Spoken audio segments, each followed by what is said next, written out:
Okay. So, for many of us, the 2016 presidential election is something we can all vividly remember. It feels like yesterday when we got the news that Donald Trump was going to be our next president. Yet, the results of the election left a lot of us wondering, how did that happen? Was Donald Trump that popular among voters? Was the election rigged? I mean, after all, Hillary did win the popular vote. And Donald Trump only became president because of the Electoral College. So, with that to say, how do we know the election wasn't rigged? So, it's important to note that the Electoral College is something that is intense, it's complicated, and it can be really confusing for those who don't understand what it is. So, how does it work? So, before I can explain how it works, I need to explain what it is. The Electoral College is the process in which we elect the next president of the United States. Go figure. The purpose of it is to give each of the states a proper say in who they believe should run the country. The Electoral College consists of 538 electors, and those electors those electors basically vote for us. Or we vote for the electors to vote for us, yeah. And the first candidate to make it to 270 votes becomes the next president. So, with that being said, the reason things were set up like this was because the founding fathers did not believe that the average person was capable of electing a leader. They believed, Thomas Jefferson himself actually believed, that direct democracy led to mob mentality, or like mob rule. So they'd establish electors to be a sort of mediator. One thing to note is that, according to history.house.gov, when voters go to the polls in the presidential election, they actually are voting for the slate of electors, vowing to cast their ballots for the ticket in the Electoral College. Okay, next. All right. There are two different ways the elector can vote. There is the winner-takes-all system, and then there's the district system. So, 48 out of the 50 states use the winner-takes-all system, mainly because it's the easiest to employ. The winner-takes-all is essentially the state's popular vote.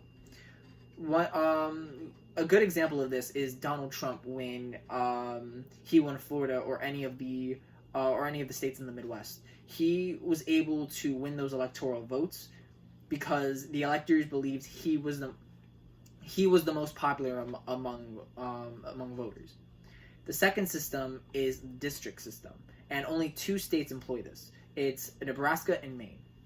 The district system is, to summarize, according to the ncsl.org, in those 2 states, 1 electoral vote is awarded to the presidential candidate who wins the popular vote in each congressional district, and the remaining 2 electoral votes are awarded to the candidates receiving the most votes statewide.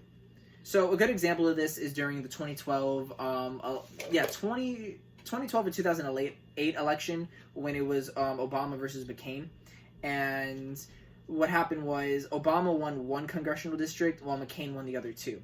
So while McCain ended up winning Nebraska, it was the first time that a state was divided like that. So it's just a flaw, I guess, in the system. So why does the Electoral College matter? So one of the main reasons we still have it is, as mentioned before, it gives power to each of the states. It gives them a say in who they think they should run the country. But while it may feel that our voices don't have much power, it's important to note that because most states have the winner-takes-all system, our votes do matter.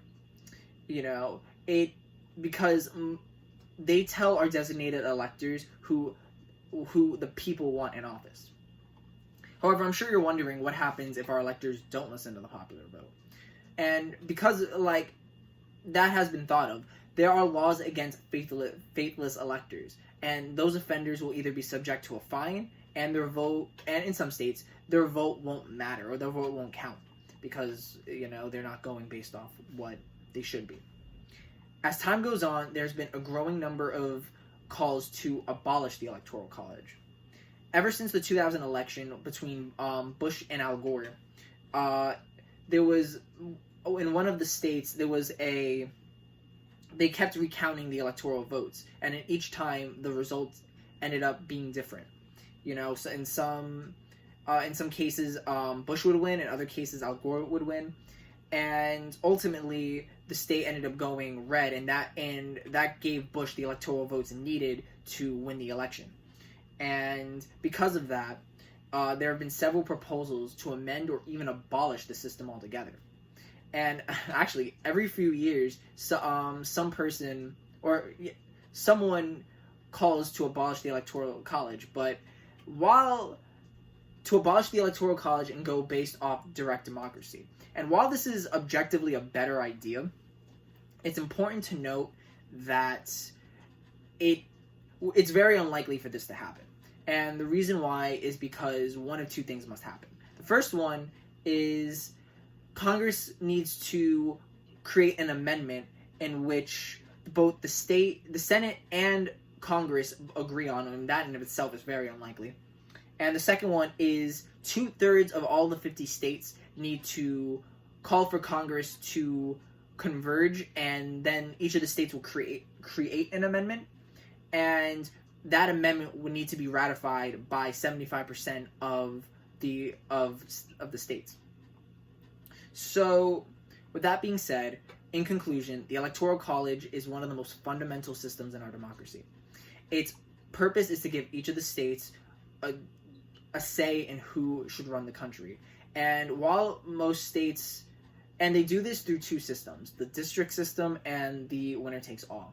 The winner takes all is the popular vote, and the district system is congressional districts that add up. The person with the most congressional districts win the state. And while there is a chance that our state's electors may go rogue there from time to time, it is unlikely for that to happen, and it is unlikely that the Electoral College will be abolished anytime soon. So, even so, I think we are in such a pivotal moment in our current political climate that I encourage everyone to vote and make sure that your voice is heard. Thank you for listening.